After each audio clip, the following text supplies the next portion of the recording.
تخيل معايا كده لو قلت لك تقدر تستخدم كل أدوات الذكاء الاصطناعي الشهيرة بكل موديلاتها من مكان واحد ومن غير ما تدفع ولا جنيه. أيوة، كل حاجة، كتابة، صور، فيديوهات، وكل ده ببلاش. في أداة ظهرت الفترة دي أو موقع عامل زي بوابة سحرية بتجمع لك كل موديلات وكل أدوات الذكاء الاصطناعي في مكان واحد. يعني بدل ما تفضل تفتح مواقع مختلفة وتسجل بأكونتات هنا وهنا، لا، كل حاجة قدامك في صفحة واحدة. والأجمل إنك تقدر تستخدمها مجانا إن شاء الله. تابع معايا الشرح ده للآخر. ما تنساش تشترك في القناة وتعمل لايك للفيديو. هنروح على موقع اسمه ال ام ارينا. هسيب لكم لينك الموقع في اول كومنت. هندخل على الموقع يفتح لنا الواجهة دي. هنسجل دخول بالجيميل عادي جدا. تمام، بعدين هنختار، عشان نختار الموديل اللي احنا عايزينه هنضغط على كلمة باتل اللي فوق على الشمال دي. باتل دي هيطلع لك نتيجتين من موديلين بشكل عشوائي من موديلات الذكاء الاصطناعي. وسايد باي سايد دي هيطلع لك نتيجتين الاتنين برضو من ادوات الذكاء الاصطناعي عشان تقارن بين النتيجتين وانت تختار ما بين. الدايركت تشات دي هي دي اللي احنا هنشتغل عليها دي، يعني انت هتختار الموديل بنفسك. زي هنا هو جايب لك جيميناي 2.5 برو. وفي تحتها كلاود، فيها تشات جي بي تي 5. تختار، بص، كل الموديلات تقريبا موجودة. في جروك، كل ديب سيك، كل الموديلات تقريبا موجودة هنا. كل الأدوات هنا موجودة هنا بكل الموديلات بتاعتها. نقدر نختار الأداة اللي احنا عايزينها ونشتغل عليه. طيب هنختار مثلا تشات جي بي تي 5. نكتب له مثلا، اكتب اكتب مقالة عن الذكاء الاصطناعي وآخر تطورات. دوس أجري. انتظر لحظات، هو تشات جي بي تي بيكتب لنا المقالة. لاحظ إن هو بيستخدم تشات جي بي تي 5 اللي هو أصلا الموديل المدفوع منه. احنا بنستخدمه بشكل مجاني. كده بدأ معانا هو يكتب لنا المقالة.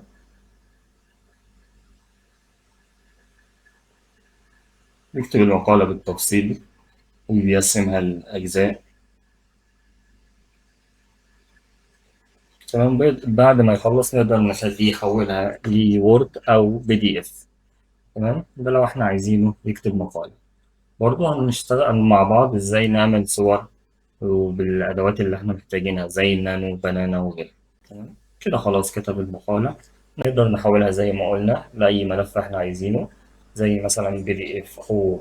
طيب لو عايزين نعمل صور من الموقع ده، هنضغط تحت على الايكون بتاع generate images. تمام، ندوس continue. هيدخلنا على تشات جديد. تمام، هنا كده ظهر العلامة بتاعت الصورة. برضه هنضغط على كلمة باتل اللي فوق دي، نختار منها دايركت تشات. هو بص ظهر لنا فوق تلقائي اللي هو نانو بنانا موديل الجيميناي. تمام. طيب هنحط البرومت اللي احنا عايزينه، مثلا صورة، حديقة وبها فراشات، أي حاجة، بس احنا بنجرب الموديل مش أكتر. بيكون معاك طبعا البرومت اللي انت عايزه عشان تطلع بيه صورة بشكل احترافي. انا بجرب معاك بس الموديل او الموقع مش اكتر. يطلع لك بس الصورة. جودة الصورة بصراحة رهيبة جدا. تمام، كده بعد ما خلاص طلعت معانا النتيجة. بعد كده لو عايز تعدل على الصورة دي أو عايز تعمل صورة تانية ممكن برضه نقول إيه، صورة غابة، وفيها أسود بستايل سينمائي. برضه هنجرب إن إحنا نعمل صورة تاني بالموديل ده عشان نشوف جودة الصور عاملة إزاي، والنتيجة اللي بتطلع برضه شكلها إزاي، يعني الدقة والجودة. دي شكل الصورة، نتيجة بصراحة مبهرة. احنا كده بنستخدم كل الأدوات اللي احنا عايزينها وكل الموديلات بتاعتها المدفوعة وبشكل مجاني. تمام، طيب لو احنا عايزين نعمل بقى فيديوهات، تمام، نضغط على ال ام ارينا اللي فوق دي. بعد كده الليد بورد أو ليدر بورد. بعدين ليدر بورد. هننزل تحت كده هنلاقي فيه تكست تو فيديو، ايمج تو فيديو، في كذا حاجة. فاحنا عايزين مثلا تكست تو فيديو، هنضغط عليها علشان نعمل فيديوهات. هنضغط فوق على كلمة فيزيت أرينا. يبدأ يدخلنا على تاب تاني على الديسكورد. تمام، هندوس اكسبت انفايت، هيدخلك على الديسكورد، يقول لك ازاي دلوقتي نعمل الفيديوهات اللي احنا عايزينها. هننزل كده، تمام، نقفل الصفحة دي، تمام، ندوس سكيب، نعمل سكيب لكل ده، تمام. نيجي هنا على الشمال، هنلاقي هنا فيديو أرينا واحد، فيديو أرينا اتنين، فيديو أرينا تلاتة، وهكذا. هنضغط على أي واحدة منهم مثلا، تمام. هتلاقي هنا في فيديوهات كتير الناس عاملاها، والناس حاطة إيه الفيديو هنا. احنا هننزل تحت خالص كده، وهنضغط على علامة سلاش، تمام. هيظهر لك ايمج تو فيديو، احنا هنختار فيديو. هنبدأ إن احنا نحط البرومت هنا. طيب هنجيب البرومت اللي معانا ونحطه هنا، هنجيب البرومت نحطه هنا، تمام. بعد كده هنضغط انتر، هننتظر الفيديو معانا. بص هيظهر لك هنا الجزء ده، دوس اجري برضو، تمام. هيفضل كده يعمل الفيديو، تمام. هننتظر مثلا 3 دقايق 4 دقايق حاجة زي كده، تمام. هو بيعمل الفيديو، هو بيقول لك هياخد 10 دقايق، بس هو مش هياخد 10 دقايق، هو بياخد دقيقتين 3 4.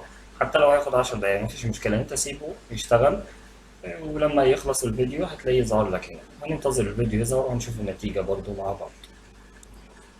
كده بعد ما طلع معانا الفيديو، ندوس على كلمة فيو فيديوز دي، تمام. هيظهر لنا نتيجتين. ده الفيديو اللي احنا عملناه، ظهر لنا بنتيجتين مختلفين، هنشوفه مع بعض.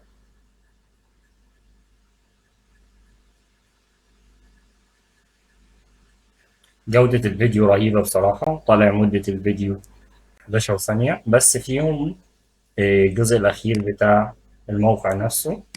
فاحنا طبعا هنقص الجزء ده بأي برنامج مونتاج.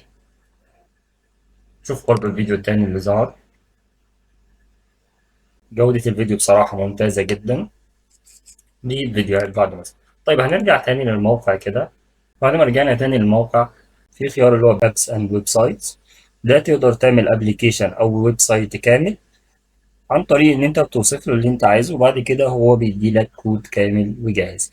بس طبعا عشان تعمل ويب سايت بشكل كامل، اكيد طبعا لازم يكون عندك خبرة بالبرمجة، حتى لو مش خبرة كبيرة بس على الأقل تكون عندك أساسيات وتكون فاهم أنت بتعمل إيه. عشان حتى لو طلع لك كود فيه مشاكل، أو حتى لو طلع لك الكود لازم تعرف أنت بعد كده هتعمل إيه. كده يعتبر شرحنا أغلب الحاجات اللي موجودة في الموقع. لو عجبك الفيديو واستفدت ما تنساش تتابعني عشان يوصلك كل جديد.